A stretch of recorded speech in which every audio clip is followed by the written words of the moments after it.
guys, ngayon, may nag-comment, ayusin ko lang. May nag-comment na mag-drawing daw ako ng watermelon. So, ngayon.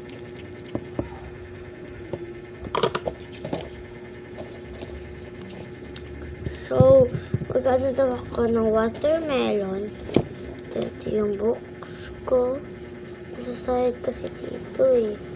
So, tatayo ko muna kasi nga, iba yung books ko na to.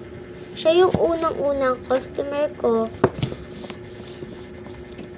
Drawing daw ako ng watermelon. Then, number 1 is watermelon siya.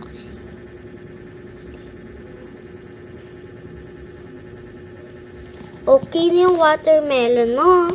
Ayun yung watermelon mo.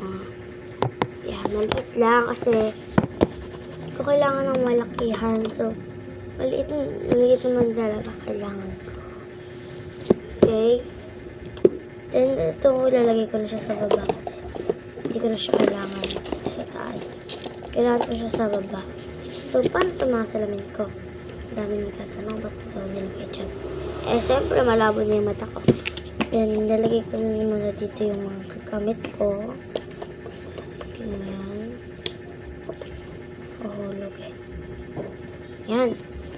Then, ito, lalagay ko dito. So, hulog talaga siya. Ayan. Ito, nakalagay na dyan ulit. Then, ito ba't dito mo lalagay yan? Ayan. Dito nakalagay yung mga marker ko. Dyan. Then, ayan. Kasama namin. Ayan. Then, may mga card ako. Kasama namin, hindi na yun. So, gagamitin natin ilalagay ko dyan yung mga ABCD. Kung magko-comment kayo. Magko-comment kayo ng ABC. Hanggang ano to?